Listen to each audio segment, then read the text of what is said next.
నరేంద్ర మోడీ సాధారణంగా ఆయన పని ఆయన చేసుకుంటాడు. కేంద్ర మంత్రులు వాళ్ళకి ఏం చెప్పాలో అంతవరకు చెప్తారు.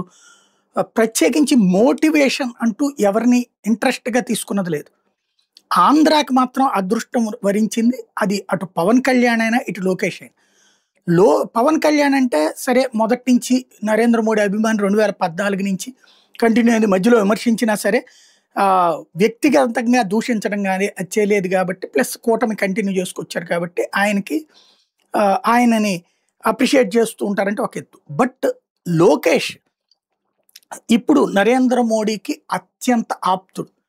2 సార్లు పిలిచి, కుటుంబంతో సహా పిలిచి, దేవాంశు బ్రాహ్మణులతో సహా కూర్చుని ఆయన గంట సేపు వెచ్చించడమే అసలు ప్రధాని కార్యాలయంలోనే ఆశ్చర్యపోయారు.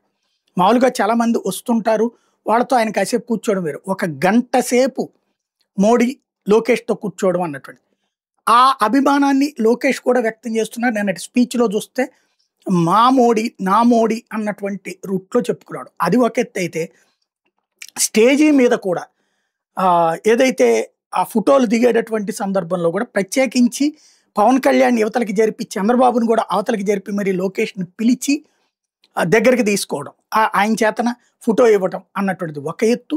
ప్రత్యేకించి తర్వాత ఇక్కడ కర్నూలు టూర్ అయిపోయాక ఢిల్లీ వెళ్ళాక తను చేసిన ట్వీట్లో లోకేష్ని మాత్రమే ట్యాగ్ చేయడం అన్నటువంటిది మరొకటి. ఓవరాల్గా చూస్తే మోడీకి దగ్గర కావడం అన్నది చాలా కష్టం.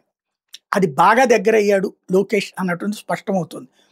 ఇవాళ ఉన్న కాలంలో ఒకప్పుడు అంటే భారతదేశ చరిత్రలో జవహర్లాల్ నెహ్రూ శకం, ఇందిరాగాంధీ శకం, మోడీ శకం, ఆ 2 శకాల గురించి మనకు తెలియదు, వాళ్ళ శకల గురించి మనకు తెలియదు.